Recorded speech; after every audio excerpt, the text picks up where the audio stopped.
I need you. Now. Logan didn't believe in haunted houses. He'd seen enough real horror in Fallujah to know that the dead stayed dead. What kept men awake wasn't ghosts, it was memory. And memory was exactly what he'd come to Missouri to escape. "Come on, boy."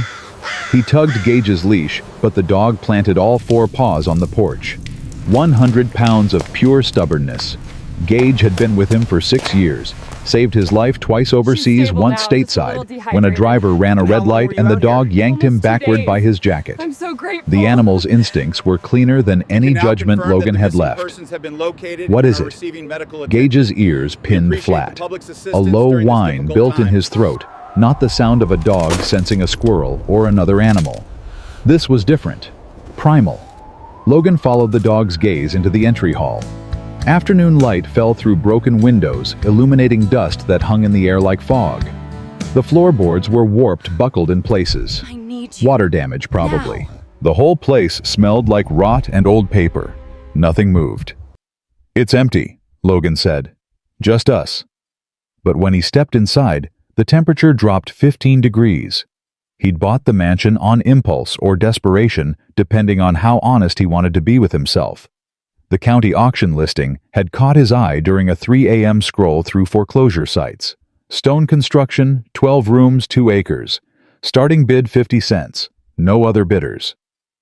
The realtor had laughed when Logan called. "You know why it's 50 cents, right?" "Tell me." "Mayor Bradley's place. Disappeared 7 years ago. Town thinks he's dead. Or hiding. Either way, nobody wants to touch it." "Why not?" "Bad luck. 3 families tried living there after Bradley vanished. None lasted more than a month. Said it felt wrong. Plus, the land's tied up in legal disputes. Old deeds missing paperwork. You'd be buying a headache." Logan had bought it anyway. A headache sounded better than the apartment in Kansas City, where the walls were thin enough to hear his neighbors' TV shows and the ceiling leaked every time it rained. He needed space. Quiet. A project to keep his hands busy and his mind from drifting back to the things he'd done, the orders he'd followed, the faces he couldn't forget. Now standing in the entry hall with his dog refusing to follow him inside, Logan wondered if the realtor's warning had been more than just small-town superstition. "All right." He dropped his duffel bag on the floor. "We'll take it slow." Gage barked once, sharp, urgent. "I hear you." Logan crouched down, scratching behind the dog's ears. "But we don't have anywhere else to go. This is it." The dog's eyes were dark, unblinking. Logan stood and walked deeper into the house. His boots echoed against the floorboards. The entry hall opened into a main room with a stone fireplace tall enough to stand in. Furniture sat covered in white sheets, shapes like sleeping ghosts. A staircase curved up to the second floor, its banister thick with cobwebs. Behind him, Gage finally crossed the threshold. But he didn't relax. He stalked forward, head low, sniffing every corner. Logan moved room to room. The kitchen still had dishes in the sink, plates crusted with food that had turned to black mold. Coffee cups. A newspaper dated April 14, 2018. The headline read, "Mayor Bradley announces infrastructure investment." 7 years ago, the day before Bradley disappeared. Logan opened the refrigerator and immediately regretted it. The smell hit him like a fist. He slammed the door shut and stumbled backward, gagging. "Jesus!" Gage barked again, sharper this time. The dog was standing in the doorway leading to the basement, staring down into darkness. "No." Logan wiped his mouth. "We're not doing that today." But Gage didn't move.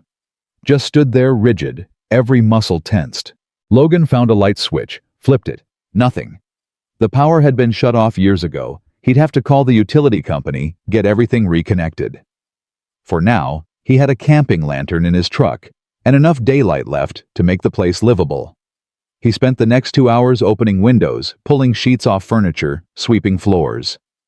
The house fought him at every step. Windows stuck in their frames. Doors wouldn't latch. The air itself felt heavy, resistant, like pushing through water. and Gage wouldn't stop pacing. The dog moved from room to room, circling back to the basement door, then to the staircase, then to a spot in the main room where he'd stop and stare at the wall. "There's nothing there," Logan said. Gage growled, "I'm serious, it's just a wall." But the dog kept staring, and after a while, Logan found himself staring too. The wall was stone like the rest of the house. Rough-cut blocks fitted together with mortar. Nothing unusual, nothing that would catch a dog's attention. Except Logan stepped closer. There was a seam in the mortar hairline, thin, running vertically from floor to ceiling, and another one about 3 feet to the right. And when he pressed his palm against the stone, it felt different. Cooler. Hollow. Son of a bitch. He pushed. The wall didn't move. He pushed harder, throwing his shoulder into it. Still nothing. Gage barked 3 times rapid fire. I know. Logan stepped back, studying the seam. There's something here, but I don't know how to open it. He tried running his fingers along the edges, feeling for a latch or button. Nothing. He checked the floor for a trigger mechanism. Nothing. He even tried pushing different stones, thinking one might act as a release. Nothing worked. By the time the sun set, Logan was exhausted. He set up his sleeping bag in the main room, positioned close to the fireplace. No fire tonight, the chimney probably hadn't been cleaned in years, and he wasn't about to risk burning the place down. But he liked having the stone at his back. Gage curled up beside him, but the dog didn't sleep. His eyes stayed open, fixed on the darkness at the top of the stairs. "We'll figure it out tomorrow," Logan said. "Whatever's going on here, we'll handle it." But he didn't believe his own words. Something about this place felt wrong in a way he couldn't name. It wasn't fear he'd faced. Fear before knew its shape and weight. This was different. This felt like guilt. Like the house itself was hiding something. Around midnight, Logan finally drifted off. His sleep was thin, fragmented. He dreamed of sand and heat and the weight of his rifle. He dreamed of faces in doorways, hands reaching out, voices calling for help he couldn't give. He dreamed of his father who'd died 10 years ago in a car crash on a river road outside this same Missouri town. His father, whose death had never sat right with Logan, though he'd been too young and too angry to ask questions. His father, whose last words to him had been, "Some truths are worth dying for." Logan woke to Gage barking. Not the warning bark from earlier. This was frantic, desperate. The dog was on his feet, facing the basement door, every hair standing on end. What? Logan sat up, reaching for the flashlight he'd left beside his sleeping bag. The basement door was open. He knew he'd closed it. Knew he'd checked it twice before lying down because Gage had been so fixated on it.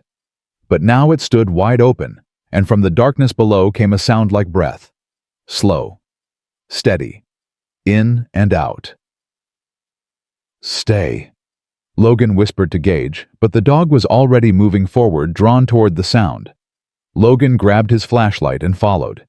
His hand went instinctively to his hip where he'd carried a sidearm for 4 years in the Marines.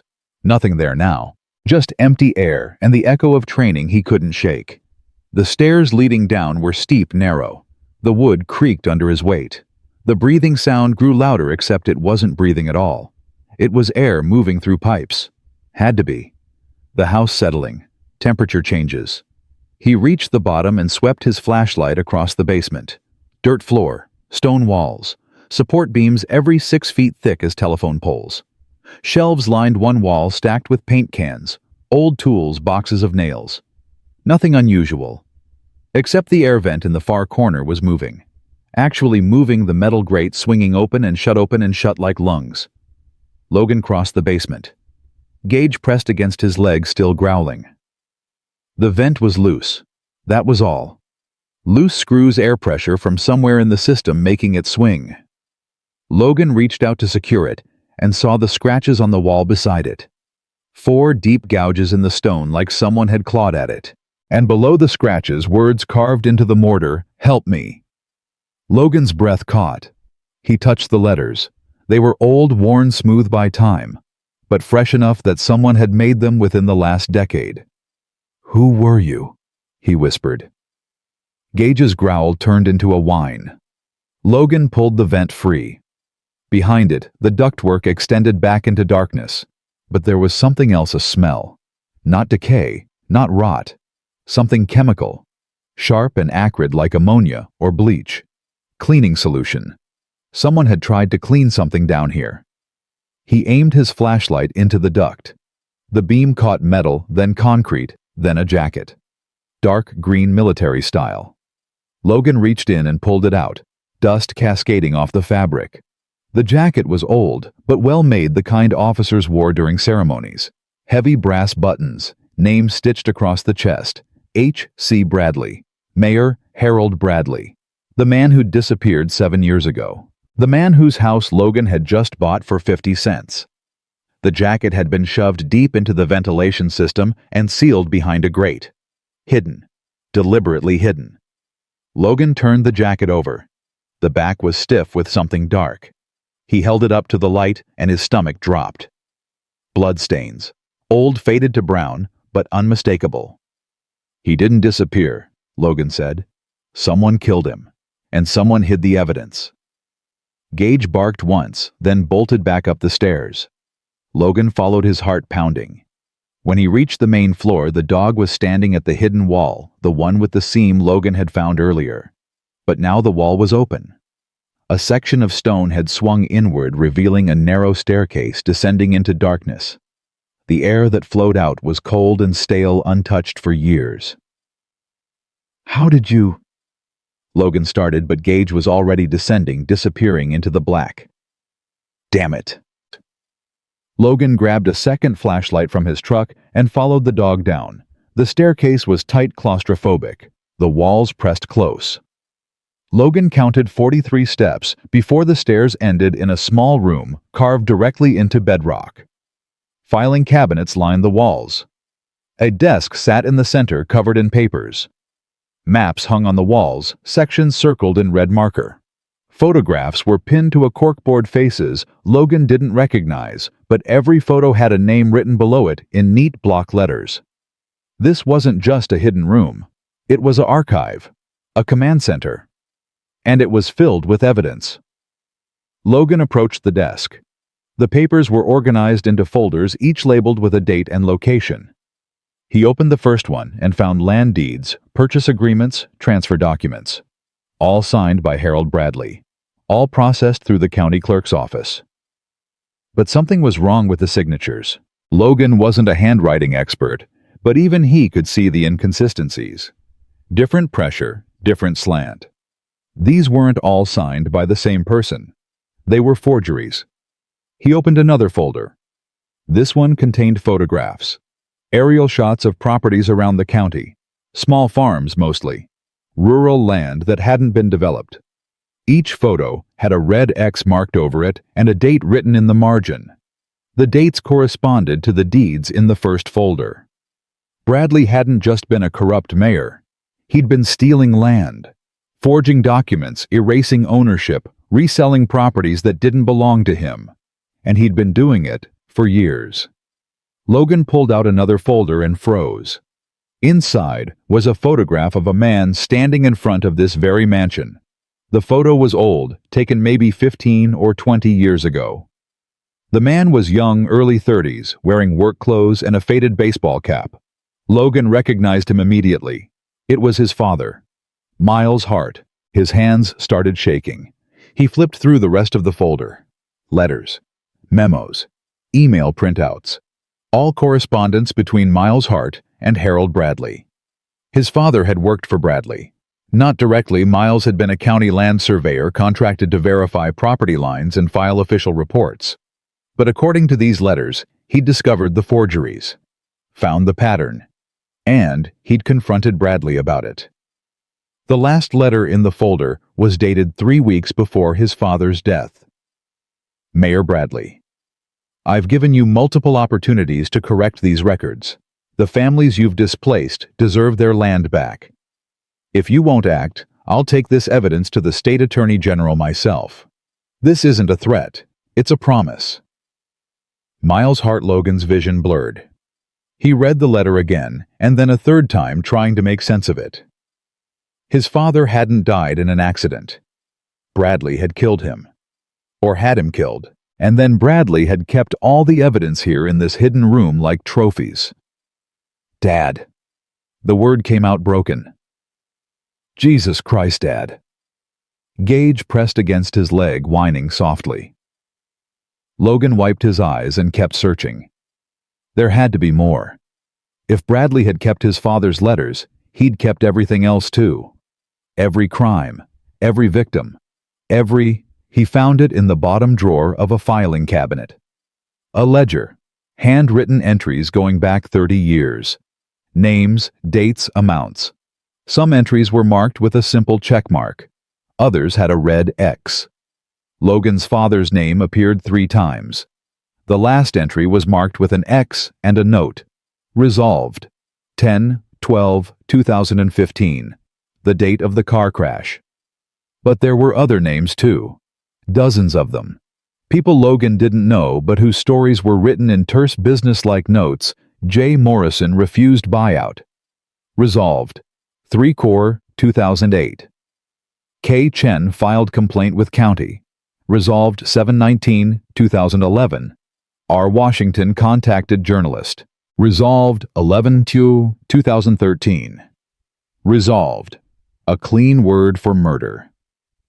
Logan photographed every page with his phone, his hands still shaking. This was evidence.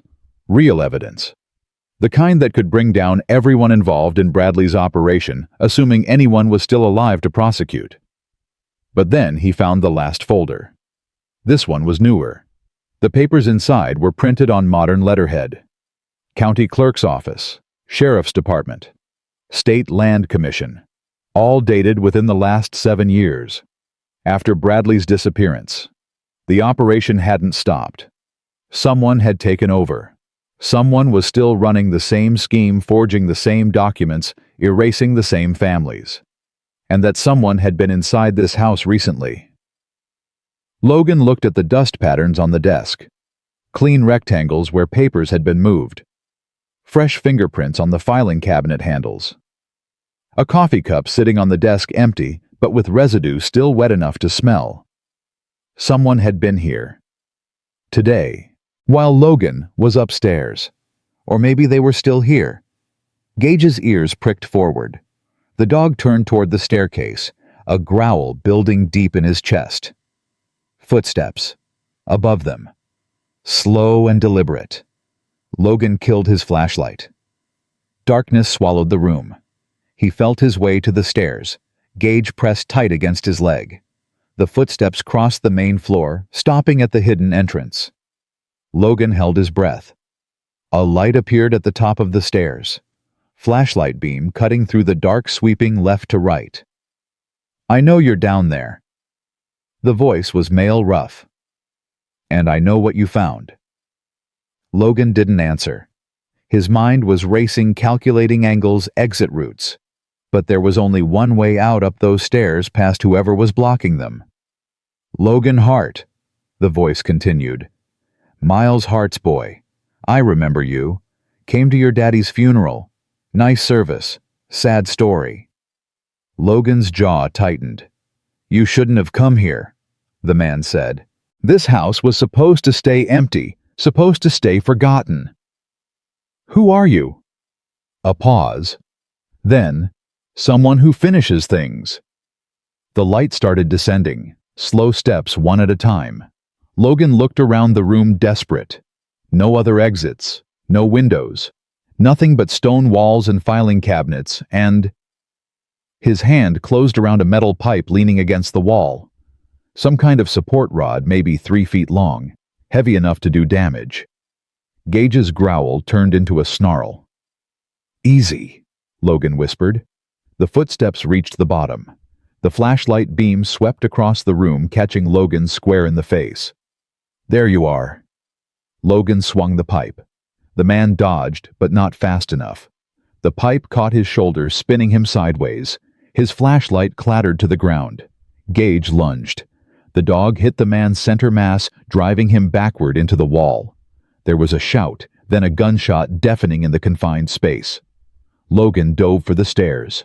His ears were ringing, vision swimming. He couldn't tell if Gage had been hit, couldn't tell if he'd been hit, couldn't tell anything except that he had to move, had to get out. Another gunshot. Stone exploded beside his head, shards cutting his cheek. He made it to the main floor and slammed the hidden door shut. There was no lock, no way to secure it. He grabbed the nearest piece of furniture, a heavy wooden chair, and wedged it under the handle. It wouldn't hold long. Gage appeared at his side, limping, but alive. Blood matted the dog's left shoulder. "Come on!" Logan scooped up his phone and keys and ran for the front door. Behind him, he heard the hidden door slam open. The chair splintered. Footsteps pounded across the floor. Logan hit the porch running. His truck was parked 30 yards away down a gravel path. He could make it. He could. A third gunshot blew out his front window. Logan dove behind the truck, pulling Gage down with him. Glass rained down. He fumbled for his keys, hands slick with sweat. "You can't run," the man shouted from the porch. "You've seen too much." Logan got the truck started. He threw it into reverse and floored it, gravel spraying. Another shot punched through the tailgate. He didn't stop, didn't look back, just drove, tires screaming, until the stone mansion disappeared behind the trees. It wasn't until he was 5 miles down the road that he realized he was still holding his phone. The phone with all the photographs, all the evidence, everything his father had died trying to expose. Logan pulled over, hands shaking so badly he could barely hold the steering wheel. Gage whined softly in the passenger seat, blood still seeping from his shoulder. "We're okay," Logan said. "We're okay." But they weren't. Not even close. Because whoever had been in that house, whoever had shot at them, knew Logan's name, knew his father, knew exactly what Logan had found. And they'd do anything to keep it buried. Logan pulled out his phone and started scrolling through the contacts. He needed help, real help, someone who couldn't be bought or threatened. His thumb hovered over a name, Elise Monroe. He'd never met her, but he'd read her work, investigative pieces in the Kansas City Star about corruption in rural Missouri counties. She'd broken stories about embezzlement, fraud, intimidation. And 3 years ago, she'd written a series about Mayor Harold Bradley's disappearance. The articles had raised questions, but provided no answers. The investigation had stalled. Bradley remained missing. The case went cold. But Logan had answers now. He had evidence. He hit dial. The phone rang 4 times before a voice answered, rough with sleep. "This better be good." "Elise Monroe." "Who's asking?" "My name is Logan Hart. My father was Miles Hart. He was a surveyor who died in 2015, and I just found proof that Harold Bradley murdered him." Silence on the other end. Then, "Where are you? Driving. Someone just tried to kill me. Are you safe?" "For now." Another pause. Logan could hear her moving, probably getting out of bed. "Send me your location," she said. "I'll meet you in 1 hour." "How do I know I can trust you?" "You don't. But you called me anyway, which means you're out of options. So send me your goddamn location and stay alive until I get there." She hung up. Logan stared at his phone, then at Gage. The dog's eyes were steady, trusting. "All right," Logan said. "Let's see this through." He sent his location and started driving again. The night pressed close around the truck. Behind him, somewhere in the darkness, the stone mansion stood silent. Waiting. Always waiting. Because the house wasn't finished with Logan yet. And the truth buried inside it had been waiting 7 years for someone to dig it up, no matter how many bodies it took to keep it hidden. Logan met Elise Monroe in a 24-hour diner off Highway 50, the kind of place where the coffee tasted like burnt rubber and nobody asked questions. She walked in at 2:15 a.m., scanning the room with the practiced eye of someone who'd learned not to trust first impressions. "Logan Hart." He nodded. Gage lifted his head from under the table, ears forward. Elise slid into the booth across from him. She was younger than he'd expected, mid-30s maybe, with dark hair pulled back and tired eyes that said she hadn't slept properly in years. She looked at the dog's bandaged shoulder, then at the cuts on Logan's face. You weren't kidding about the attempted murder part. No, ma'am. Don't call me ma'am. Makes me feel old. She flagged down the waitress, ordered black coffee, then turned back to Logan. Show me what you found. Logan pulled out his phone. His hands were steadier now, but barely. He scrolled to the first photograph, the ledger with his father's name. Elise leaned in. Her expression didn't change, but something shifted in her eyes. Recognition, or maybe confirmation. You've seen this before, Logan said. Not this exactly, but I've seen the pattern. She swiped through more photos, stopping on the one showing Bradley's jacket. Where did you find this? Hidden in the ventilation system. Basement of the mansion. And the blood? Old. Years old. Elise kept scrolling. When she reached the photographs of the recent documents, the ones dated after Bradley's disappearance, she finally looked up. Someone's still running the operation. That's what I thought. And they know you found this. Shot at me 3 times to prove it.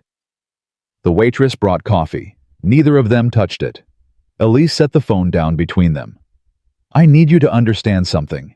3 years ago, I wrote a series about Bradley.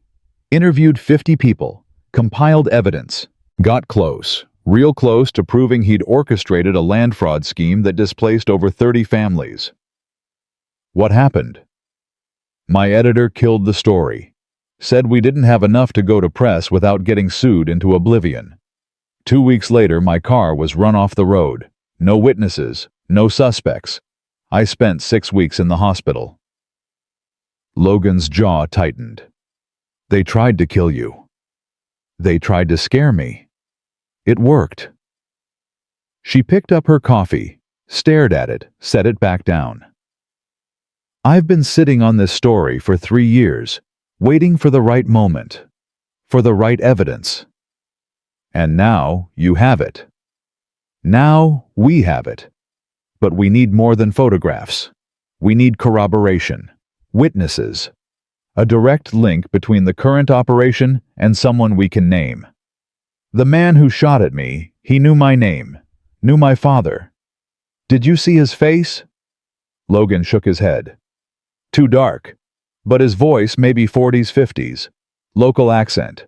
The kind of guy who's lived here his whole life. Elise pulled out a notebook, started writing. Anyone in town know you bought the mansion? Just the realtor, county clerk, maybe the bank. That's 3 people. Which means by tomorrow morning everyone will know. She looked up. You can't go back there. I wasn't planning on it. Good. Because whoever's running this operation, they're not going to stop until you're dead or silent. And from what you've shown me, they have the resources to make either one happen. Gage whined softly. Logan reached down, scratching behind the dog's ears. So what do we do? Elise tapped her pen against the notebook. We find someone who'll talk. Someone on the inside who's willing to flip. Bradley didn't run this operation alone, he had help. County employees, law enforcement, maybe even state officials. Someone knows something. Someone always does. And if they won't talk, then we make them. She smiled, but there was no warmth in it. I've gotten very good at making people uncomfortable. Logan believed her. They spent the next hour going through every photograph, every document. Elise took notes, asked questions, cross-referenced names Logan didn't recognize. She'd been working this case in her head for 3 years, and now all the pieces were finally coming together. Your father, she said, pausing on the letter Miles Hart had written to Bradley. He was a good man. He was stubborn. Same thing sometimes. She read the letter again. He gave Bradley multiple chances to come clean.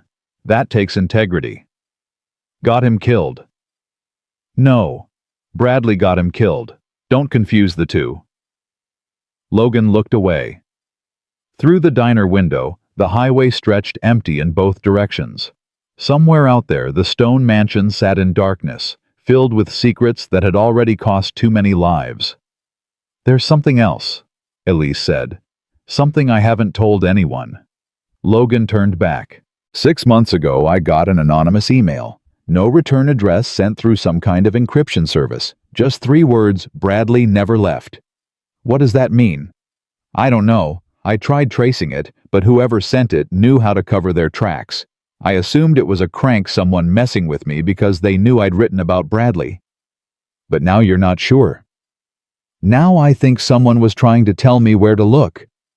She met his eyes. I think someone wanted me to know that Bradley is still here. Not alive, but here. Logan's blood went cold. You think he's buried on the property? I think that's exactly where he is. And I think whoever killed him has been using that house as a command center ever since. Your 50-cent purchase just disrupted 7 years of careful operation. Jesus.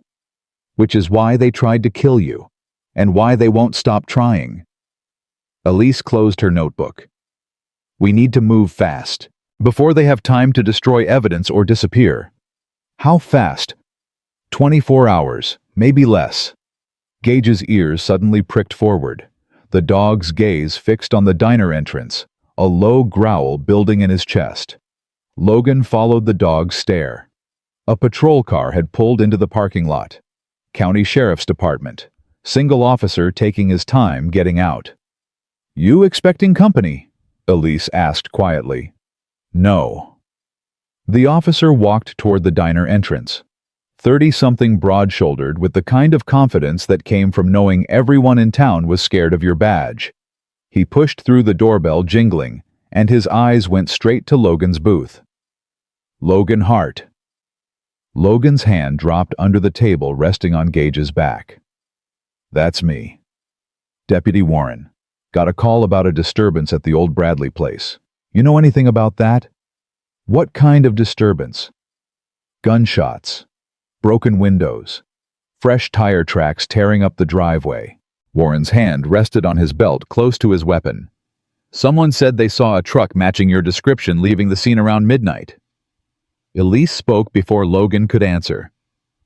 Deputy, I'm Elise Monroe with the Kansas City Star. Mr. Hart contacted me earlier this evening regarding a story I'm working on. We've been here for the past 2 hours. The waitress can confirm. Warren's eyes shifted to her. Something changed in his expression. Recognition, maybe, or calculation. You're the reporter who wrote about Mayor Bradley. That's right. Thought you gave up on that story. I'm revisiting it. New evidence has come to light.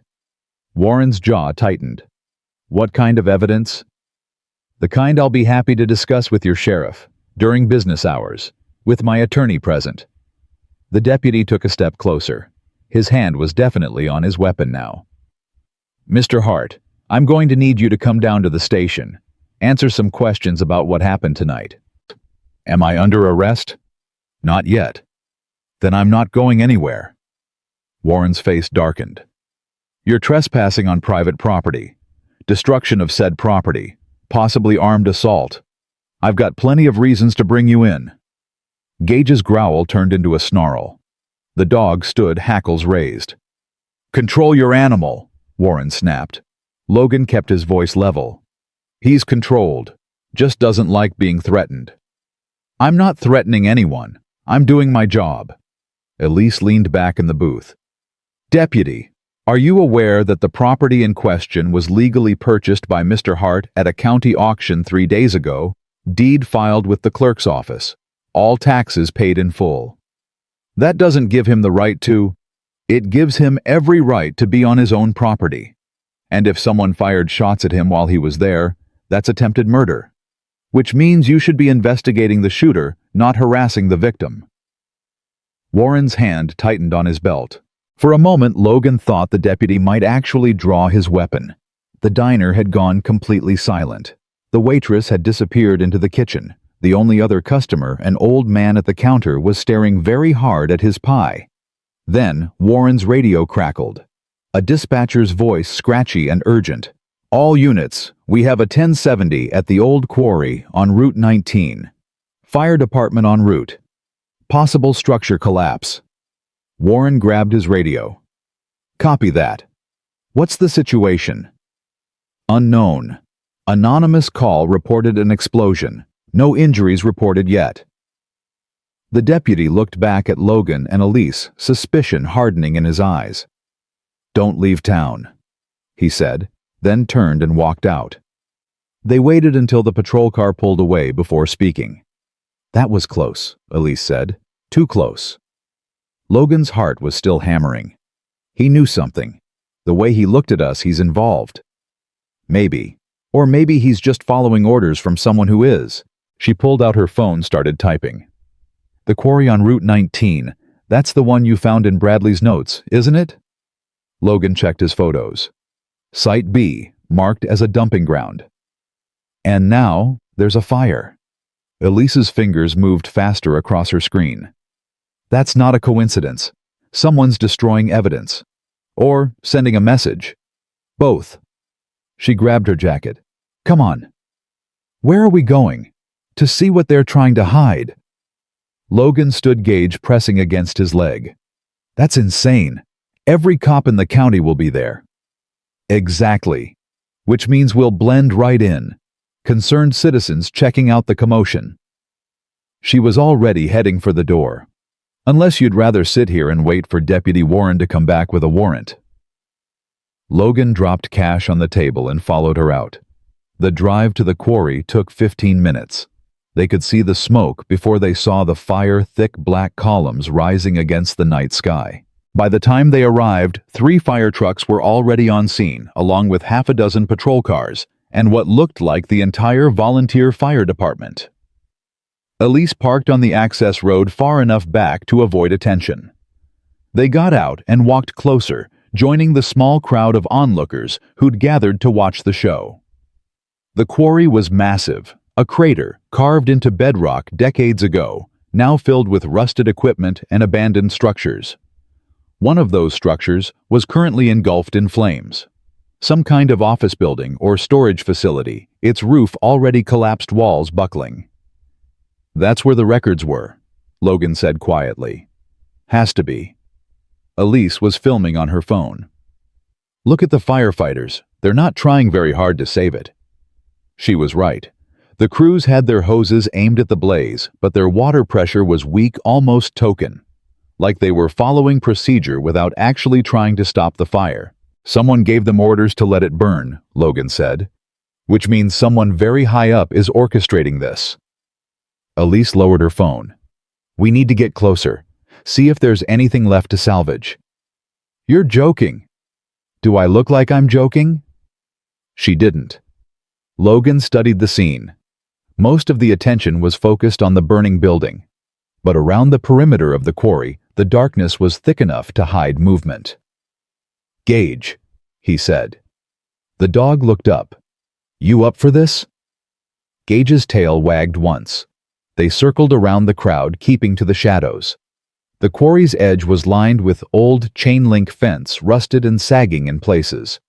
Logan found a gap and squeezed through Elise right behind him. The slope down into the quarry was steep, covered in loose gravel. Logan slipped twice before reaching the bottom. The air down here was thick with smoke, stinging his eyes and throat. The burning building was on the far side, maybe 200 yards away. Between them and it lay a maze of broken equipment, old conveyor belts, rusted dump trucks, piles of stone blocks. They moved quickly, using the equipment for cover. Gage ranged ahead, nose working, checking for threats. They were halfway across when the dog stopped. Logan froze. "What is it?" Gage was staring at something behind a pile of stone blocks. Ears flat, body tense. Logan approached slowly. Elise grabbed his arm. "Don't." But he'd already seen it.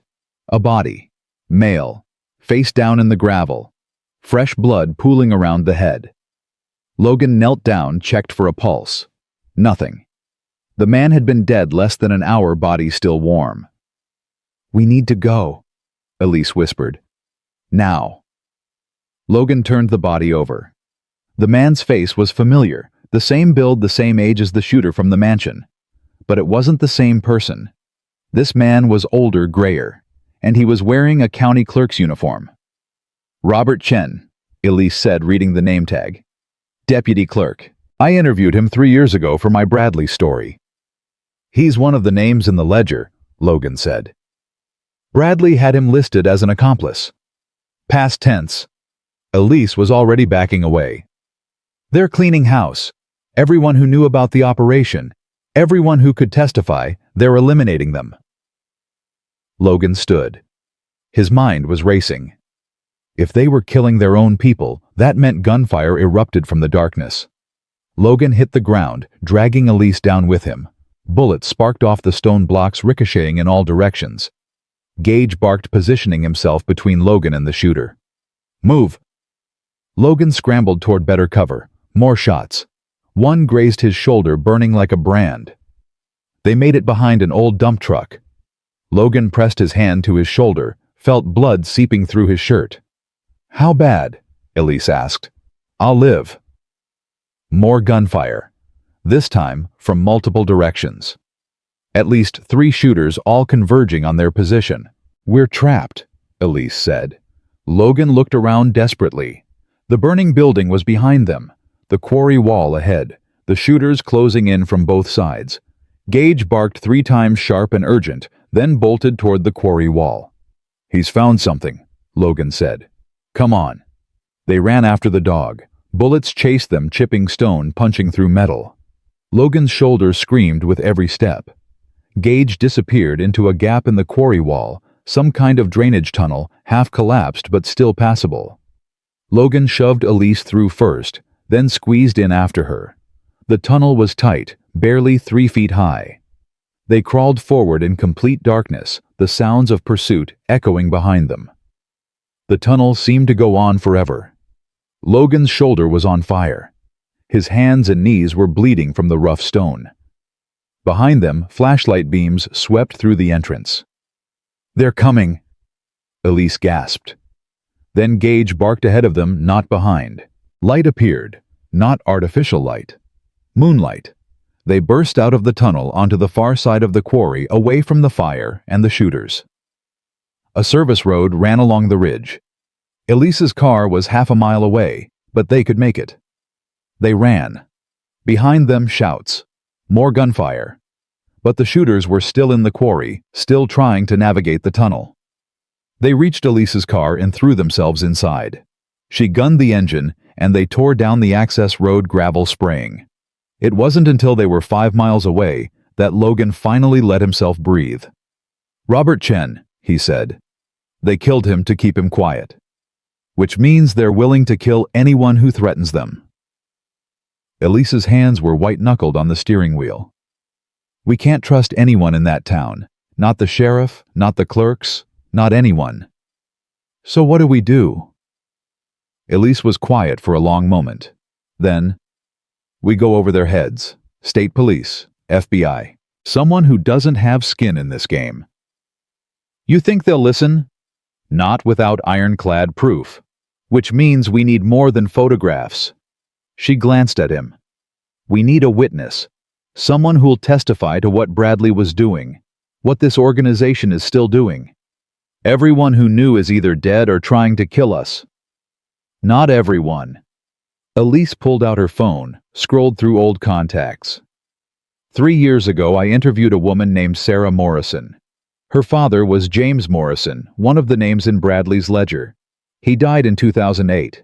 She tried to get justice, but no one would listen. Eventually, she left town.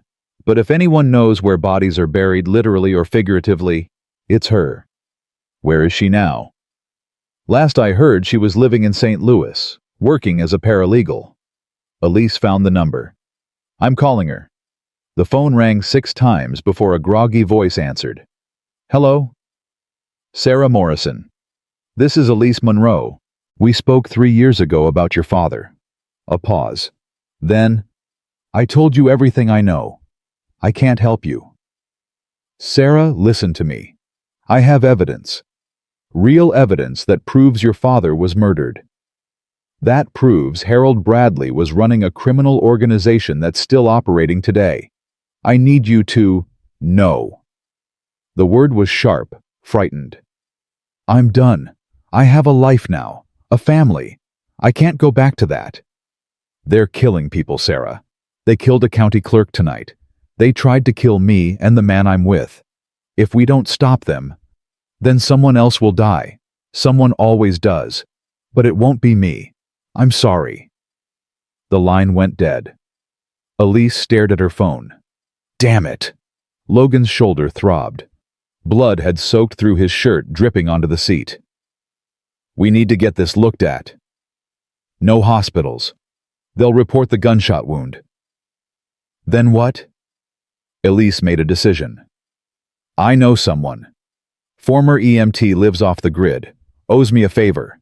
She changed course, heading east. "We'll patch you up, regroup, and figure out our next move." What if there is no next move? What if everyone who could testify is dead or too scared to talk? Then we find another way. Elise's jaw set. "Your father didn't give up. Sarah Morrison's father didn't give up. And I sure as hell am not giving up. We're going to burn this thing down, Logan. One way or another." Gage whined from the back seat, resting his head on Logan's good shoulder. Logan closed his eyes. His father's letter flashed through his mind. Some truths are worth dying for. He finally understood what his father had meant. Not that truth was worth dying for, but that it was worth living for, worth fighting for. Even when every door slammed shut. Even when the people with power tried to bury you along with their secrets. His father had fought alone and lost. But Logan wasn't alone anymore. He had Elise. He had Gage. And he had evidence that 7 years of silence couldn't erase. The stone mansion had been waiting for someone to dig up its secrets. Now those secrets were out, and someone was going to pay for every lie, every death, every family destroyed. Logan opened his eyes. "Let's finish this." Elise's contact lived in a farmhouse 40 miles outside the city limits, the kind of place you only found if you already knew where to look. No mailbox, no address markers. Just a dirt road that ended at a house with every light off. She killed the engine, and they sat in darkness. "You sure about this?" Logan asked. "No, but we're out of options." They got out. Gage limped beside Logan, favoring his injured leg. The dog's bandage was soaked through, same as Logan's shoulder. They were both running on fumes and adrenaline. Elise knocked. 3 times, pause, twice more, some kind of signal. Footsteps inside. A voice through the door. "Who's bleeding?" "Both of them," Elise said. The door opened. A woman stood there, 50s maybe, with steel gray hair and the kind of hands that had seen every type of wound.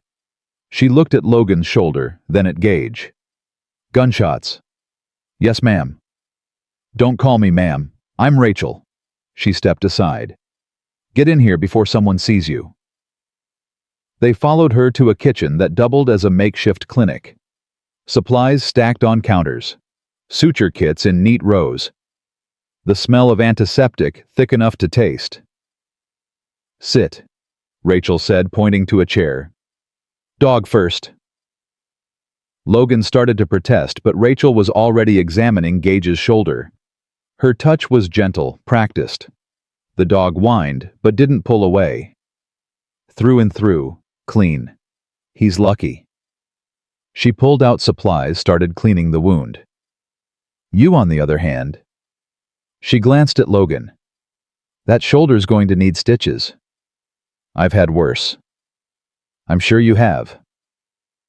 Rachel worked in silence for several minutes, stitching Gage's wound with steady hands. The dog never made a sound. When she finished, she wrapped fresh bandages and scratched behind his ears. "Good boy. You'll be fine." Then she turned to Logan. "Shirt off." He complied. The bullet had carved a groove across his shoulder blade, deep enough to need attention, shallow enough that nothing vital was hit. Rachel cleaned it without comment, her movements efficient. "Elise," she said, not looking up. "You want to tell me what kind of trouble you've dragged to my door? The kind that's been buried for 7 years. The kind that's killing people to stay buried. Bradley. Bradley and everyone who helped him. Everyone who's still helping him." Rachel's hands paused for just a second, then resumed stitching. "I heard about the fire at the quarry. Heard they found a body. Robert Chen, Elise said. Deputy County Clerk. I know who he was. Knew him, actually. He used to bring his daughter to the clinic where I worked. Sweet kid. 8 years old. Rachel tied off the last stitch. He tell you anything before they killed him? We didn't get a chance to talk to him, Logan said. Found him already dead. But you've got evidence. Otherwise, they wouldn't be trying so hard to kill you. Logan met her eyes. My father was one of Bradley's victims. Miles Hart, surveyor, died in 2015. Something shifted in Rachel's expression. Recognition.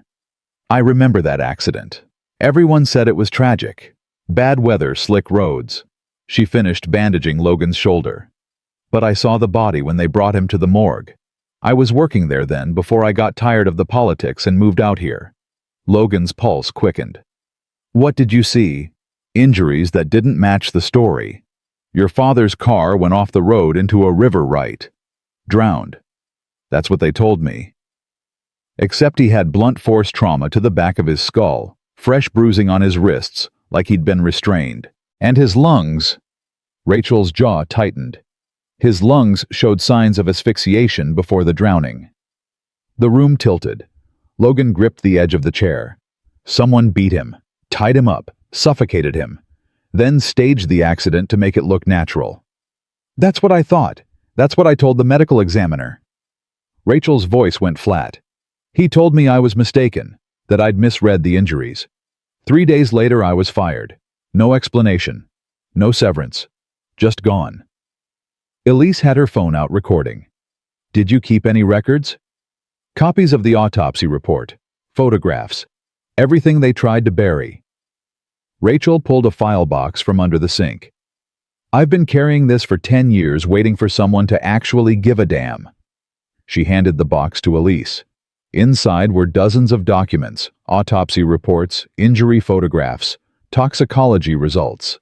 Not just Miles Hart. Other names too. Other accidents that didn't add up. James Morrison, Logan read, died 2008. Listed cause heart attack. But the autopsy shows potassium chloride injection, Rachel said. Mimics a heart attack. Untraceable unless you're specifically looking for it. Which no one was. Kevin Chen, 2011, suicide by hanging. Except the ligature marks were wrong. Someone strangled him first, then strung him up to make it look self-inflicted. Logan kept reading. Name after name, death after death, all ruled accidents or natural causes, all lies.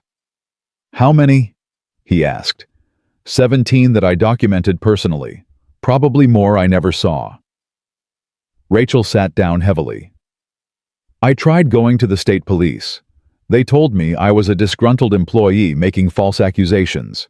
I tried the FBI. They said they'd look into it. That was 9 years ago. Haven't heard a word since. Because someone's protecting them, Elise said. Someone with enough power to bury investigations, fire witnesses, make evidence disappear. Not just someone, Rachel said. Multiple someones. This isn't one corrupt mayor. This is a network. County officials, law enforcement, medical examiners, judges. They're all connected, all protecting each other. Logan's hands were shaking again. Not from fear, from rage. My father knew. He tried to stop them, and they murdered him for it. Yes. Rachel's voice was gentle. I'm sorry. Don't be sorry. Logan stood, ignoring the pain in his shoulder. Help me make them pay. Rachel looked at Elise. What's your plan? Go public. Every news outlet, every social media platform. Flood the zone with evidence before they can stop us. They'll kill you before you finish uploading. Maybe, but they can't kill the truth once it's out there. Rachel considered this. Then she nodded. I'll testify. To everything I saw. Everything they tried to hide. They'll come after you, Logan warned. Let them. I've been hiding long enough. She handed Elise the file box. Take it. Use it. And don't stop until every one of these bastards is behind bars. Elise took the box like it was made of gold. Thank you. Don't thank me yet. You still have to survive the night. Rachel pulled out her phone. "I've got a friend in Jefferson City, state investigator. Good man, can't be bought. I'll call him, get him up to speed." "How do we know he's not compromised?" Logan asked. "Because he's my brother, and I trust him with my life." She started dialing. "His name is Marcus Webb. Tell him everything. He'll know what to do." The call connected. Rachel spoke in low tones, explaining the situation. Logan couldn't hear the other side of the conversation, but he could see Rachel's expression shift, relief, determination. Something like hope. She hung up. "He's driving down now. Should be here in 3 hours. He wants to meet somewhere public. Somewhere they can't stage an accident." "Where?" Elise asked. "The state capitol building, tomorrow morning, 9 a.m., press conference. He'll have state police protection and media present. You give him the evidence, he'll take it straight to the Attorney General." Logan's chest loosened for the first time in hours. This could actually work. "It has to work," Rachel said. "Because if it doesn't, you're all dead." They stayed at Rachel's house for 2 hours, going through every document, making digital copies, preparing their case. Gage slept under the table, exhausted. Logan drank coffee that tasted like battery acid and tried not to think about the 17 names in Rachel's files. 17 people who'd died fighting the same fight his father had died fighting. He wouldn't let their deaths be for nothing. At 4:30 a.m., Elise's phone buzzed. She checked it, and her face went pale. "What?" Logan asked. She turned the screen toward him. "A text from an unknown number. I know where you are. I know what you have. Give it back, or everyone you love dies." "How did they—" Logan started. A second text arrived. This one was a photograph. Rachel's farmhouse, taken from outside, from the tree line. They were being watched. "We need to leave," Logan said. "Now." Rachel was already moving, grabbing a shotgun from a cabinet. "Back door. My truck's in the barn. Take it." "What about you?" Elise asked. "I'll be fine. I've dealt with worse." She chambered around. "Go. Get that evidence to Marcus. Don't stop for anything." They grabbed the files and ran. Out the back door, across the yard, into the barn. Rachel's truck was old but reliable. Keys in the ignition. Logan climbed into the driver's seat. Gage jumped into the back with Elise. The engine turned over on the second try. Behind them, they heard shouting. Then a gunshot. Rachel's shotgun, the boom unmistakable. "Drive!" Elise yelled. Logan floored it. The truck burst out of the barn tires, spinning in gravel. Headlights appeared in the rear-view mirror. 2 vehicles, maybe 3, all accelerating. "They're coming," Logan said. More gunshots. The back window exploded. Gage yelped and ducked down. Elise grabbed Logan's pistol from the glove box. He'd bought it 2 years ago, never thought he'd actually need it, and returned fire through the shattered window. "I can't hit anything at this speed. Just keep them back." They hit the main road doing 70. The pursuing vehicles stayed close. Professional drivers coordinated movements. These weren't small-town thugs. These were people who knew how to hunt. Logan's mind raced. 3 hours until they met Marcus Webb. 3 hours to stay alive. His phone rang. Unknown number. He almost didn't answer, but something made him hit speaker. Logan Hart. The voice was familiar, calm, the same voice from the mansion. "Who is this?" "Someone who's giving you one last chance. Pull over, hand over the files, walk away." "Not happening." "Then everyone you care about dies, starting with Rachel." Logan's blood ran cold. "You touch her. Already done. She fought hard, I'll give her that, but a shotgun's no match for 3 trained operators." Elise made a sound like she'd been punched. "You're lying," Logan said. "Am I?" A pause. Then another voice came on the line. Rachel's voice, strained and weak. "Logan, don't give them anything." The connection cut off, replaced by Rachel's scream. Then silence. Logan's vision tunneled. His hands gripped the steering wheel hard enough to hurt. "She's alive," Elise said. "She has to be. They're just trying to scare us. But Logan knew better. He'd heard that kind of pain before. In Fallujah. In places where mercy was a luxury no one could afford. Rachel was dying, or already dead, because of him. The voice came back on the line. That's 2 people dead because of your stubbornness. How many more before you accept reality? You can't win this. You can't even survive it. Watch me. Logan ended the call. Elise was crying silently in the back seat. Gage pressed against her, whining. We keep going, Logan said. We get to Jefferson City. We hand everything over to Marcus Webb. And we make damn sure Rachel didn't die for nothing. They'll be waiting for us. I know. They'll have the route covered. State police on their payroll. Every exit blocked. I know. So how do we... Logan jerked the wheel hard right, taking an exit that wasn't on any map. A maintenance road barely paved cutting through farmland.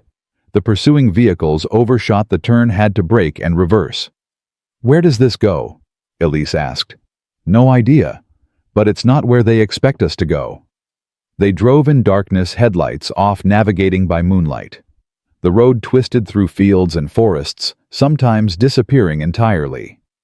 Behind them, the pursuit vehicles had regrouped, but they'd lost ground. Logan's phone buzzed again. This time, it was a number he recognized, the realtor who'd sold him the mansion. He answered. What? Mr. Hart, I need to inform you that the county is initiating eminent domain proceedings on the Bradley property. You're required to vacate within 48 hours. Eminent domain, on what grounds? Public safety concerns. Structural instability. The building will be demolished. That's illegal. I have deed and title. Take it up with the county commissioner. The realtor's voice was tight, scared. I'm just doing my job. The line went dead. They're going to destroy the mansion, Logan said. Destroy whatever evidence is still inside. Doesn't matter, Elise said. We have everything we need. The photographs, the documents, Rachel's testimony. Rachel's dead. But her files aren't. And her brother knows the truth now. They can't stop all of us. Logan wanted to believe that. But every mile they drove, the weight on his chest grew heavier. His father, Rachel, Robert Chen, 17 names in a ledger. How many more before this ended? The maintenance road finally connected with Highway 63. They were 20 miles south of Jefferson City. 2.5 hours until the meeting. They stopped at a gas station, the kind with security cameras and too many witnesses for an ambush. Logan filled the tank while Elise used the bathroom. Gage stood guard, ears swiveling at every sound. Logan's phone buzzed. Another text. You think you're safe. You think Marcus Webb is going to save you. Check the news. Logan pulled up a news site. The headline made his stomach drop. State investigator Marcus Webb killed in highway collision officer's vehicle. Struck by semi-truck on I-70. No survivors. The article was time-stamped 45 minutes ago. Logan showed Elise when she came back. She read it twice, then sat down hard on the curb. He's dead. They killed him before he could help us. Rachel called him 3 hours ago. They were listening. They knew we were meeting him. Which means they know everything, every move we make. Elise looked up, eyes hollow. We're out of allies, out of options. They've won. No. Logan pulled her to her feet. They haven't won. Not yet. Logan, look around. Everyone who tries to help us dies. Everyone who gets close to this story gets murdered or threatened into silence. We're carrying evidence that could bring down a conspiracy spanning 30 years, and we have no one to give it to. No one we can trust. Then we don't give it to anyone. Logan opened the truck door. We release it ourselves. Every document, every photograph, every name. We put it all online. Send it to every news outlet in the country. Make it impossible to bury. They'll kill us before we finish uploading. Maybe. But maybe that's the point. Maybe the only way to win this is to go down swinging. Make so much noise that they can't silence us without proving everything we're saying is true. Elise was quiet for a long moment. Then she nodded. All right, but we need a place with good internet and enough public presence that they can't just walk in shooting. Logan thought. The library. Main branch in Jefferson City. Opens at 8 a.m. Public computers, security guards, dozens of witnesses. It's a plan. Elise checked her watch. We've got 90 minutes. Let's find somewhere to hide until then. They drove to a truck stop parked between two semis where the truck couldn't be seen from the road. Logan tried to rest, but every time he closed his eyes, he saw his father's face, heard Rachel scream, saw the names in that ledger, one after another, all the lives destroyed by men who thought they were above justice. Gage curled up against him, warm and solid. The dog's breathing was steady, trusting. Logan scratched behind his ears. We're going to finish this, boy. Whatever it takes. At 7:45, they drove to the library. The building was just opening, early morning patrons trickling in. Logan and Elise took seats at adjacent computers as far from the entrance as possible. Gage lay at Logan's feet on high alert. Elise opened her laptop. I'm creating a website, uploading everything, documents, photos, Rachel's files, all of it. How long? 20 minutes, maybe less if the upload speed is good. Logan kept watch. Every person who walked through the door made his pulse spike. Every car that pulled into the parking lot could be them. 10 minutes passed. Elise's progress bar crawled forward. 50%.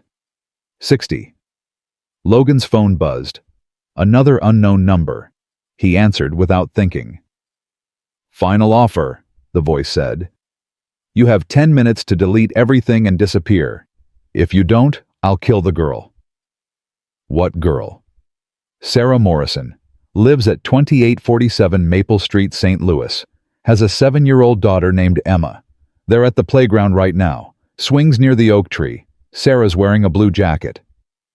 Logan's blood turned to ice. You touch them. Then stop what you're doing. Delete the files. Walk away.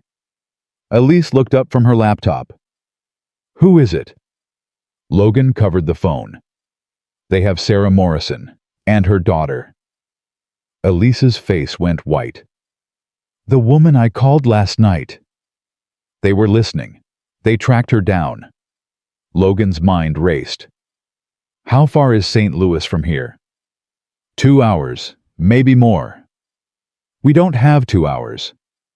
Then what do we do? The voice on the phone. 9 minutes, Logan. Make your choice. Justice for your father or the life of an innocent child. Logan looked at the computer screen. 70% uploaded. Everything his father had died for. Everything Rachel had died for. All of it right there, almost finished. And on the other end of the line, a 7-year-old girl who had nothing to do with this. A child who would die because Logan refused to quit.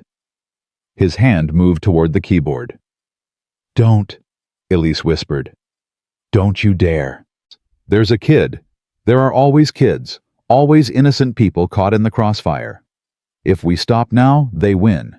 And everyone who died your father, Rachel Marcus Webb, all 17 names in that ledger, they all died for nothing. But Emma? Emma lives in a world where people like Bradley can steal, kill, and destroy with impunity. The only way to save her is to finish this. To make sure this never happens again. Logan's finger hovered over the delete key. The voice on the phone, 8 minutes. Gage barked once. Sharp. Urgent. Logan looked down. The dog was staring at the entrance. 3 men had just walked in. They weren't dressed like security. Weren't moving like library patrons. They were scanning the room, methodical, professional. One of them locked eyes with Logan. They're here, Logan said. The 3 men moved through the library like wolves closing on wounded prey. Logan's mind calculated angles, exits time. 75% uploaded. Maybe 3 minutes left. Keep uploading, he told Elise. Don't stop no matter what happens. Logan. I mean it. He stood positioning himself between her and the approaching men. Gage rose beside him, hackles up. The lead man was 40, maybe 45, with the kind of build that came from years of tactical training. His jacket hung loose on one side, armed. The other two flanked him, spreading out to cut off escape routes. Logan's phone was still connected. The voice spoke, "Smart choice. Now walk toward my men. Slowly." "How do I know you won't kill Sarah Morrison anyway?" "You don't. But if you cooperate, she lives. If you don't, I'll have her daughter's throat cut while she watches." Logan's hands clenched.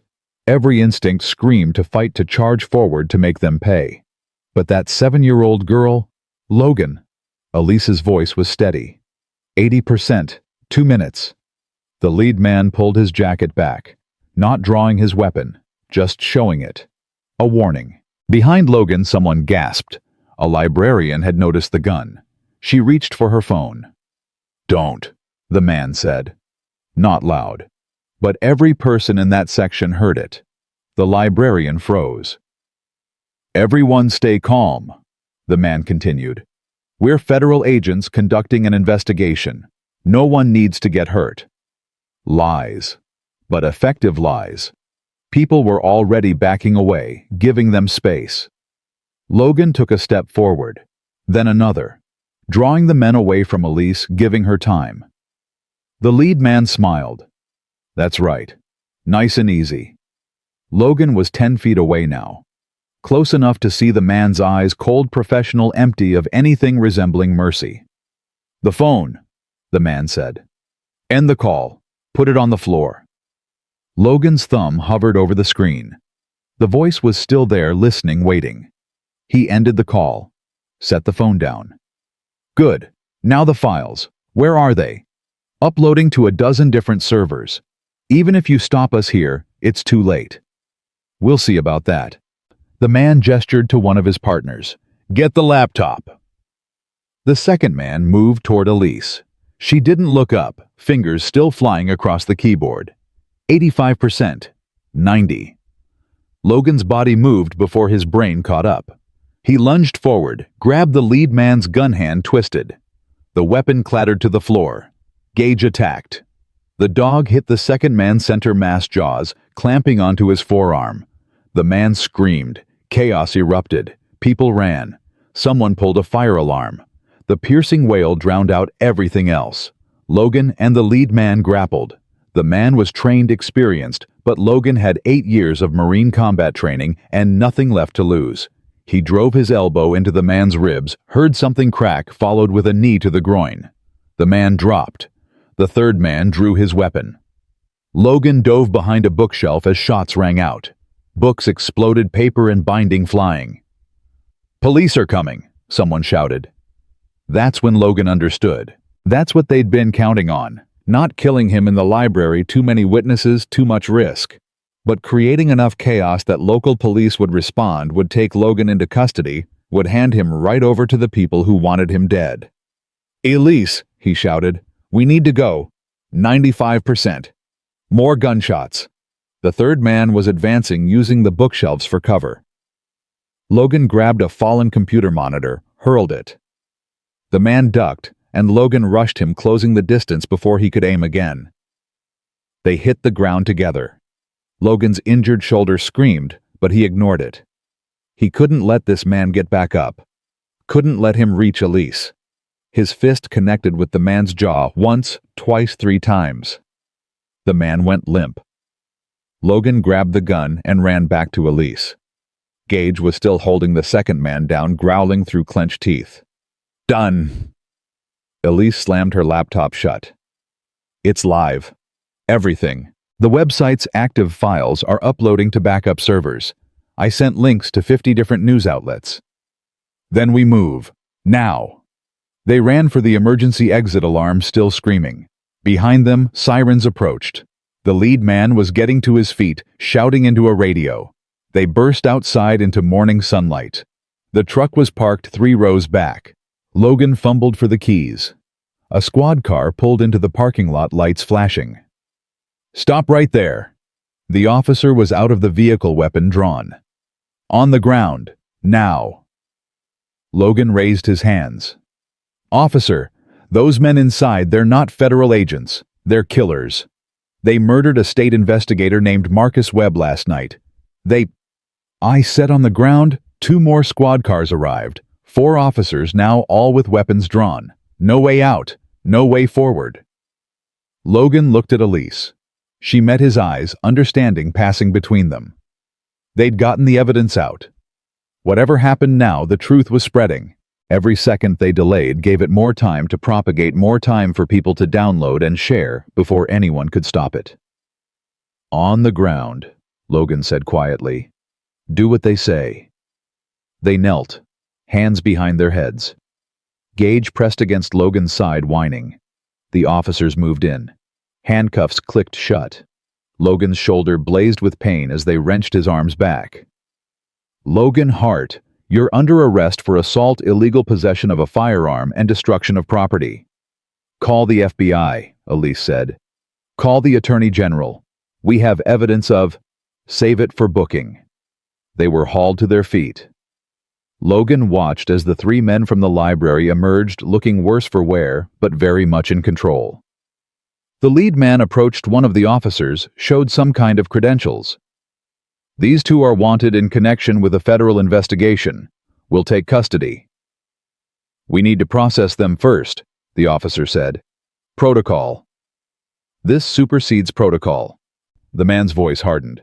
"Federal jurisdiction. Release them to us now." The officer hesitated. Logan could see him calculating, trying to figure out who had more authority, more power. And in that moment of hesitation, Logan understood they were about to disappear, would be loaded into an unmarked vehicle, driven somewhere remote, executed, and buried in an unmarked grave like his father. "Officer," Logan said urgently, "check your phone, right now. Search Bradley corruption files. The evidence is public. Everything we're saying is real. These men are going to kill us if you hand us over." "Shut up," the lead man snapped. But the officer was already pulling out his phone. His partner did the same. Their expressions shifted as they read confusion, then shock, then something like horror. "Jesus Christ," one of them whispered. The lead man saw it happening and moved fast. He drew his weapon, aiming at the officer. "Step away, now!" But more vehicles were arriving. Not police this time. News vans. Reporters. Cameras already rolling. The story had broken. Live. In real time. And dozens of people were now watching 3 armed men threaten police officers in a library parking lot. The lead man's jaw tightened. He knew he'd lost. Slowly he lowered his weapon. "This isn't over," he said to Logan. Then he and his men retreated to their vehicle and drove away. The officers looked at each other, then at Logan and Elise. "You 2 aren't going anywhere until we sort this out," one said. "But you're not going with them either." They were taken to the county sheriff's office. Different county, different jurisdiction from the one where Bradley had operated. The sheriff was a woman in her late 50s named Catherine Mills, and she looked at Logan and Elise like they were bombs about to detonate. "Do you have any idea what you've done?" she asked. "Exposed a criminal conspiracy that's been operating for 30 years, Elise said. "Murdered at least 17 people. Stole hundreds of properties. Corrupted law enforcement, medical examiners, and county officials across 3 counties. Mills sat back in her chair. "I've been getting calls for the last 20 minutes. State police, FBI, Attorney General's office. Everyone wants to know if this is real." "It's real," Logan said. "Every document, every photograph, every name. All of it's real." "Then you just triggered the biggest corruption scandal in Missouri history." Mills pulled up something on her computer. "Your website's been accessed over 100,000 times in the last hour. The files are being downloaded, shared, analyzed. I've got reporters calling from New York, Los Angeles, Atlanta." "Good," Elise said. "That means they can't bury it anymore." "No, but it also means you're in more danger than ever." Mills leaned forward. "The people you've exposed, they're not going to accept this quietly. They're going to fight back with everything they have. Money, lawyers, political connections. And if that doesn't work, they'll try to kill us, Logan finished. I know, they already tried, multiple times. Then you understand why I can't just let you walk out of here. For your own protection, you need to stay in protective custody until— No. Logan stood. We're not hiding. We're not stopping. Not until every person involved in this conspiracy is arrested and charged. Mr. Hart. My father died fighting these people. So did Rachel Webb. So did Marcus Webb and Robert Chen and 17 other people whose names are in that ledger. I'm not dishonoring their deaths by hiding in a safe house while lawyers argue about jurisdiction. Mills studied him. Then she nodded slowly. All right, but you do this my way. I'm assigning protection detail.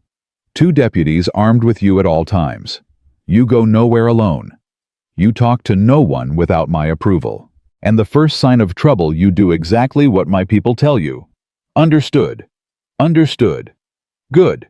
Mills made a call. Within minutes, 2 deputies arrived, both young, both looking slightly overwhelmed by the situation. Take them to the conference room, Mills said. Get them food, water, medical attention if they need it, and someone see to that dog. Gage was limping again, fresh blood seeping through his bandages. One of the deputies, a woman with kind eyes named Torres, knelt down and examined him gently. I've got a first aid kit in my cruiser. I'll patch him up. Logan wanted to object, wanted to say he'd handle it himself, but exhaustion was crashing over him in waves. He'd been awake for 36 hours straight. His shoulder was on fire. His hands were shaking again. Thank you, he managed. Torres smiled.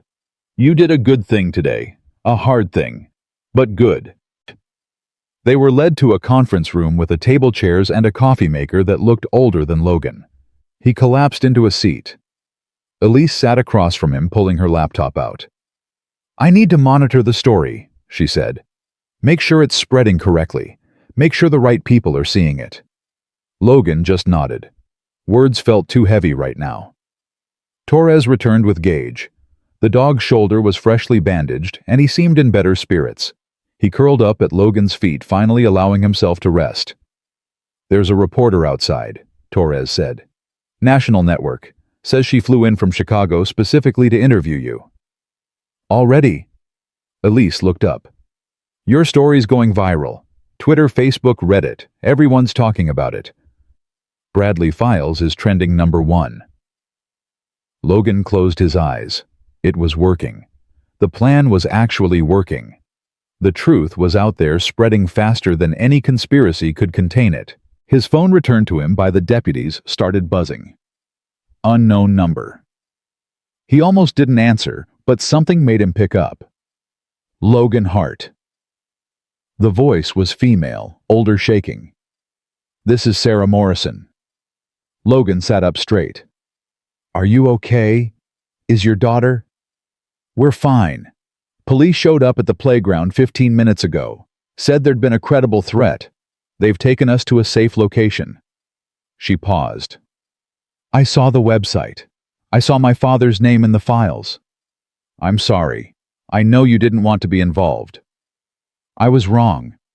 Sarah's voice cracked. I thought running away would keep my daughter safe, but I was just letting them win. Just letting them keep doing what they did to my dad, to your dad, to everyone. It's over now. The evidence is public. They can't hide anymore. It's not over. Sarah took a breath. I have something. Something I didn't tell Elise 3 years ago. Something I've been too scared to use. Logan's pulse quickened. What? Recordings. My father wore a wire during his last meeting with Bradley. He knew something was wrong, knew they might try to kill him, so he recorded everything.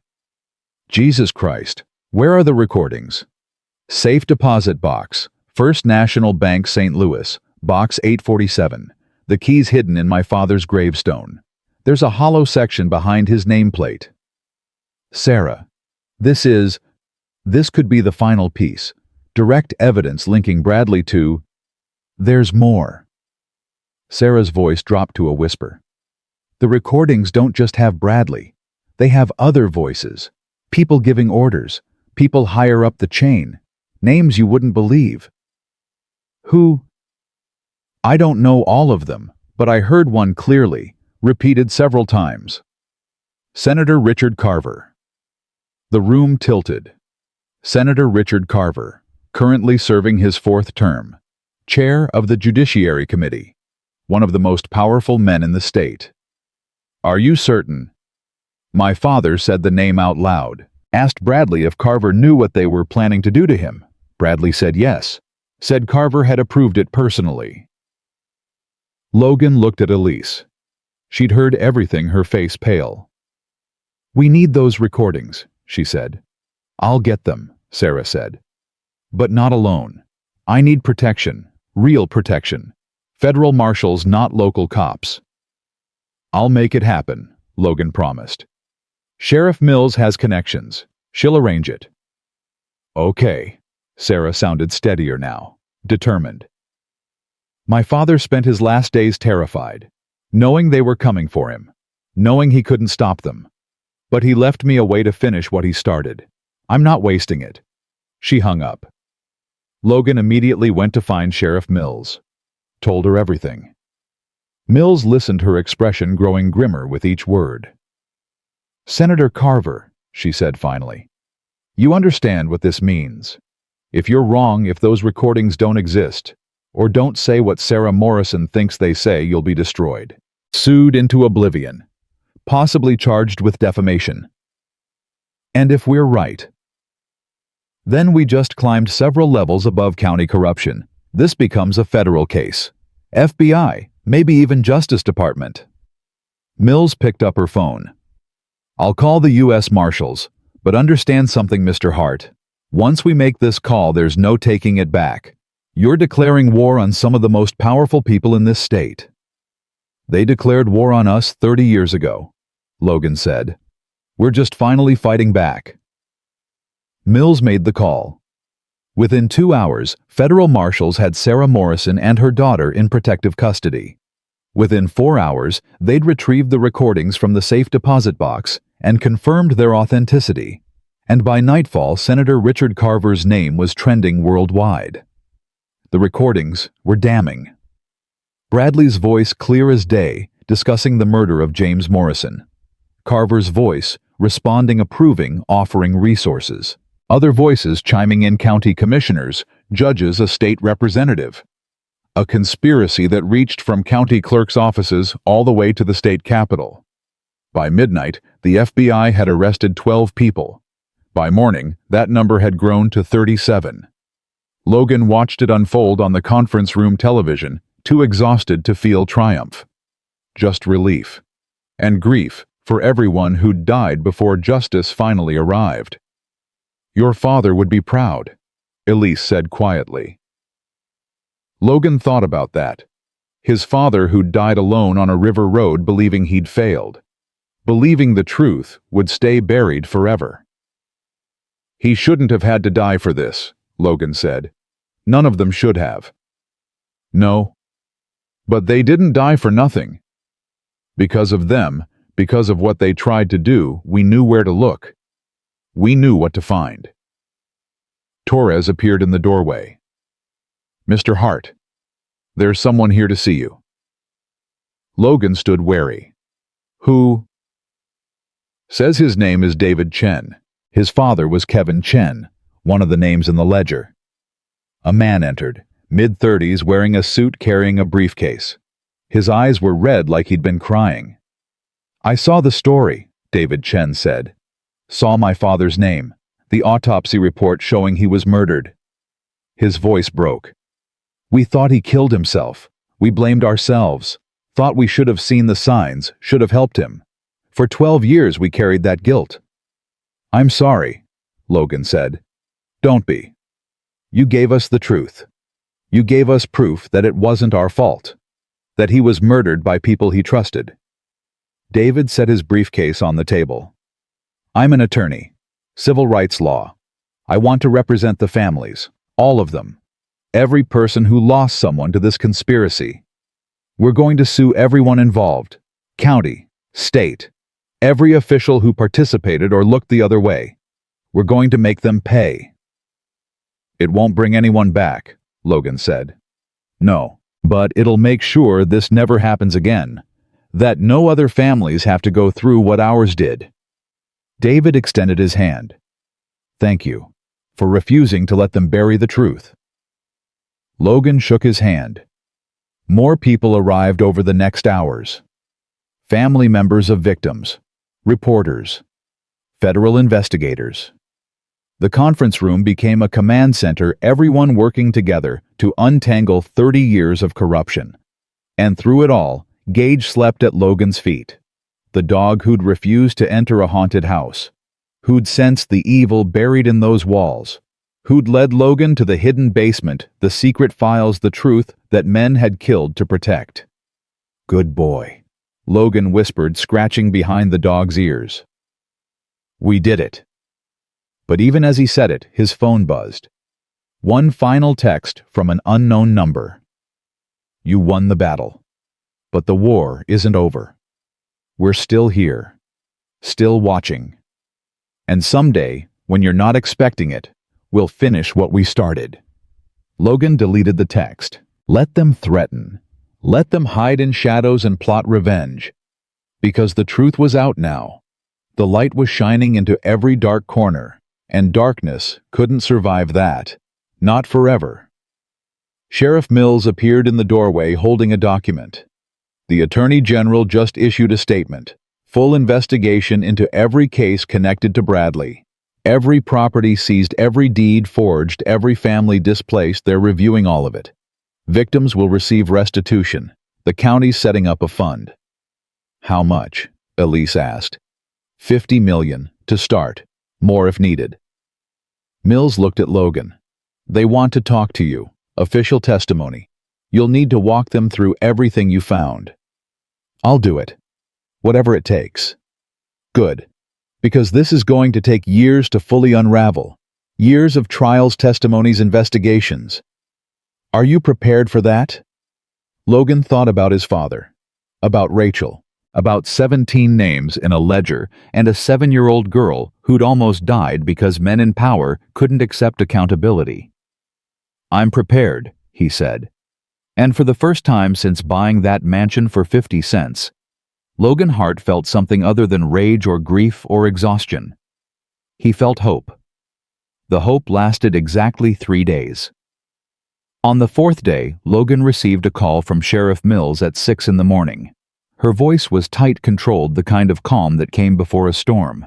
We have a problem. Logan sat up in the hotel bed the department had arranged for him. Gage lifted his head, alert. What kind of problem? Senator Carver's attorney filed a motion to suppress the recordings, claims they were obtained illegally, without proper chain of custody, that Sarah Morrison tampered with evidence. That's bullshit. Her father recorded those conversations himself. Doesn't matter.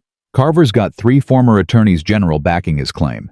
They're arguing the recordings are inadmissible, and if they succeed, the whole case falls apart. Not the whole case. We still have the documents, the photographs, the autopsy reports. But without the recordings, we can't directly link Carver to the murders. He walks. Logan's hand tightened on the phone. When's the hearing? Tomorrow. Federal court. 9 a.m. I'll be there. Logan, you don't have to. Yes, I do. Because if Carver walks, everyone else walks with him. All the county commissioners, all the judges, everyone. They'll claim they were following orders from someone who was never proven guilty. The entire conspiracy unravels. Mills was quiet for a moment. There's something else. David Chen, the attorney representing the families, he received a letter this morning. Death threat. Very specific. Names his wife, his children, where they go to school. Jesus. He's not backing down. Says his father didn't run from these people, and neither will he. But Logan, this is what I was warning you about. These people, they're not going to surrender just because we expose them. They're going to fight, with everything they have. Let them fight. We've already won the public. Every major news outlet is covering this story. Every family that was displaced is coming forward. They can threaten all they want, but the truth is already out there. Truth doesn't always win in court. You know that. Logan did know that. Had seen it in Iraq, seen it stateside. Guilty men walking free because of technicalities. Innocent people punished because they couldn't afford the right lawyers. Then we make sure the truth is impossible to ignore, he said. The hearing the next morning was packed. News cameras lined the hallway outside the courtroom. Protesters held signs demanding justice. Logan pushed through the crowd with Elise and Torres at his side, Gage walking close. Inside, Senator Carver sat at the defense table looking calm, composed, expensive suit, perfectly tailored.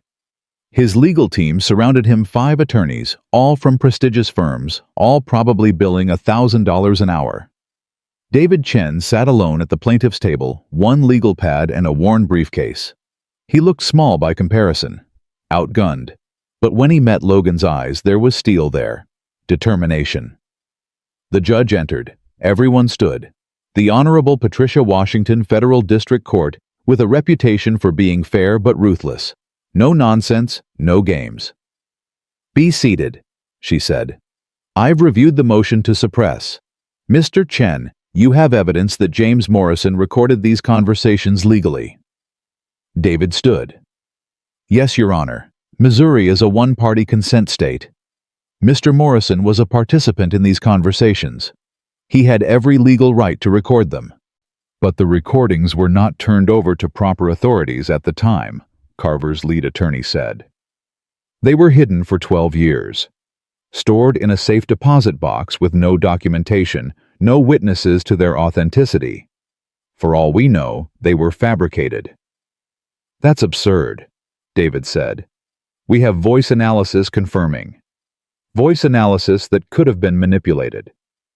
Deep fake technology exists, Your Honor. This so-called evidence could have been manufactured by anyone with an agenda." Judge Washington held up her hand. "Where is Sarah Morrison? I want to hear from her directly." "She's in protective custody, Your Honor. U.S. Marshals, due to credible death threats." "Then bring her here, under guard if necessary. I want her testimony on the record." An hour later, Sarah Morrison entered the courtroom flanked by 2 federal marshals. She looked terrified but resolute. David Chen walked her through her testimony, how her father had given her the key, told her where the recordings were hidden, made her promise to use them only if something happened to him. "And you never listened to these recordings?" Judge Washington asked. "Not until 2 weeks ago. I couldn't. I didn't want to hear my father's last words. Didn't want to face what they'd done to him." Sarah's voice cracked. "But when Logan Hart exposed the conspiracy, when I saw all those names, all those families destroyed, I knew I had to listen. Had to finish what my father started." "Your Honor," Carver's attorney interjected. "This is emotional manipulation. The witness admits she didn't listen to the recordings for 12 years. She has no way of verifying they weren't tampered with during that time." "The safe deposit box was never opened," Sarah said. "Bank records confirm that. The key was in my possession the entire time. No one else had access." "You say that, but can you prove it?" David stood. "We can, Your Honor. We had the recordings analyzed by 3 independent audio forensics labs. All 3 confirm the recordings are authentic. No signs of editing, no digital manipulation, no deepfake technology. These are genuine conversations recorded on analog tape in 2008. He submitted the forensic reports. Judge Washington reviewed them in silence. Carver's attorney tried again. "Even if the recordings are authentic, they're still illegally obtained. Mr. Morrison may have had the right to record, but he died before turning them over to authorities. His daughter had no legal standing to possess this evidence." "She had every legal standing," David said. "She's his heir. His property became her property, including these recordings. Property that could be evidence in a criminal case. Was evidence. Evidence that was buried by the very people we're prosecuting. James Morrison tried to go to the authorities. He tried to expose this conspiracy, and he was murdered before he could do so. Are we really going to reward his killers by suppressing the evidence he died to preserve?" The courtroom erupted. Judge Washington's gavel came down hard. "Order, I'll have order." The room quieted. "I'm going to take a 30-minute recess," Washington said. "And when I return, I'll have my ruling." Those 30 minutes felt like 30 hours. Logan paced the hallway. Elise fielded calls from reporters. Sarah Morrison sat on a bench, hands clasped, lips moving in what might have been prayer. David Chen stood apart, staring out a window. Logan approached him. "Whatever happens, you did everything you could. It's not enough if we lose." "We won't lose." "How can you be sure?" "Because I've seen Judge Washington's face. She knows what's at stake. She knows what these recordings represent. And she's not going to let guilty men walk on a technicality." David wanted to believe that. Logan could see it. But belief was a fragile thing, easily shattered by reality. The bailiff called them back. Everyone filed in. Judge Washington took her seat, and the room held its collective breath. "I've reviewed all the evidence," she said.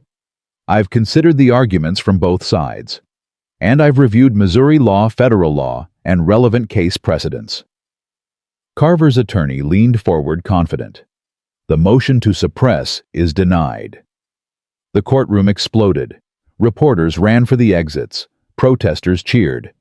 Carver's attorney shot to his feet objecting, but Washington's gavel came down again. "The recordings are authentic. They were legally obtained, and they are absolutely relevant to this case. They will be admitted as evidence." She looked directly at Senator Carver. "Sir, you're going to trial. And may God have mercy on your soul, because this court will not." Carver's face went white. His attorneys huddled around him, whispering urgently. But Logan saw something else in the senator's eyes. Not fear. Rage. This wasn't over. The trial began 6 weeks later. It lasted 43 days. Logan testified for 8 hours, walking the jury through everything he'd found in the Stone Mansion. Elise testified about her investigation, about being run off the road, about the pattern of intimidation and violence. Sarah Morrison played the recordings in open court, her father's voice filling the room calm and steady as he documented his own death sentence. And one by one, the conspiracy members turned on each other. The county commissioners blamed the judges. The judges blamed the sheriff's deputies. The deputies blamed the clerks. Everyone pointing fingers, everyone trying to save themselves. But the recordings didn't lie. Bradley's voice. Carver's voice. 17 murders discussed like business transactions. Properties stolen. Families destroyed. All of it documented in excruciating detail. The jury deliberated for 6 hours. Guilty on all counts. Senator Richard Carver was sentenced to life in prison without parole. 12 other defendants received sentences ranging from 20 years to life. Another 16 defendants took plea deals, agreeing to testify against their co-conspirators in exchange for reduced sentences. The day the verdict was read, Logan stood outside the courthouse with Gage at his side. Reporters surrounded him, microphones thrust forward, cameras rolling. "Mr. Hart, how do you feel about the verdict?" "Relieved, but not vindicated. Because my father is still dead. Rachel Webb is still dead. 17 families still lost loved ones. No verdict can bring them back. What will you do now?"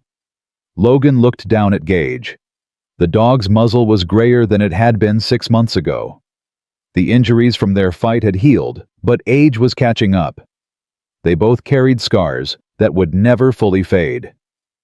"I'm going back to the mansion," Logan said. "The county offered to buy it back. Wanted to demolish it, erase the evidence. I refused." "What are you going to do with it?" "Turn it into a truth center. A place where families can access records, find answers about what happened to their loved ones. A place where the next generation can learn what happens when good people stay silent." He paused. "My father used to say, some truths are worth dying for. I think he was wrong. Truth isn't worth dying for. It's worth living for, fighting for, every single day." The questions continued, but Logan was done answering. He walked away from the cameras, from the courthouse, from the machinery of justice that ground so slowly It often arrived too late. Elise fell into step beside him. The Kansas City Star offered me a position, investigative editor, full team, unlimited resources to chase stories like this. You taking it? I don't know. Part of me wants to, but another part. She looked at him. There are more Bradleys out there, more conspiracies, more families being destroyed while everyone looks the other way. I can't stop now. Then don't. What about you? You could sell your story. Book deal, movie rights, network interview shows. You'd never have to work again. Logan thought about that. The money would be nice.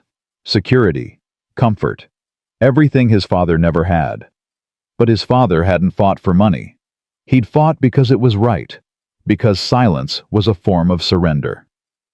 I'm going to finish rebuilding the mansion, Logan said. Open the Truth Center. Help David Chen with the civil suits. Make sure every family gets restitution, gets answers, gets justice. That could take years. I've got years. They walked in silence for a while. The sun was setting, casting long shadows across the courthouse steps. Gage limped beside Logan, tired but content. Your father would be proud, Elise said finally. Logan didn't respond. Couldn't respond. Because pride wasn't what he felt when he thought about his father. He felt grief, anger, sorrow for all the years they'd lost, all the conversations they'd never have. But underneath that, maybe there was something else. Understanding. His father had died fighting, but Logan had survived. Had finished the fight. Had made sure the truth didn't stay buried. That had to mean something. 6 months later, the Truth Center opened. Logan had spent every day working on the mansion, restoring what could be restored, preserving what needed to be preserved. The hidden basement was now a museum. The secret room where Bradley had kept his files was now an archive. Families came from across the state. Some found records of stolen properties. Others found evidence that their loved ones' deaths weren't accidents. All of them found answers. David Chen's lawsuits succeeded. The county paid out over $200 million in restitution. Properties were returned. Names were cleared. Graves were marked with the truth instead of lies. And slowly, painfully, the town began to heal. On the 1-year anniversary of buying the mansion, Logan stood on the porch with Gage. The dog was slower now, sleeping more. His steps careful and measured, but his eyes were still sharp, still watching. A car pulled up. Sarah Morrison got out with her daughter Emma. The girl was 8 now, bright-eyed and curious. Thank you for inviting us, Sarah said. Thank you for coming. They walked through the mansion together. Logan showed Emma the archive, explained what her grandfather had done, how his courage had helped bring down a corrupt empire. Was he scared? Emma asked. Probably, but he did it anyway. That's what courage is. Not the absence of fear, but doing what's right even when you're terrified. Emma thought about that.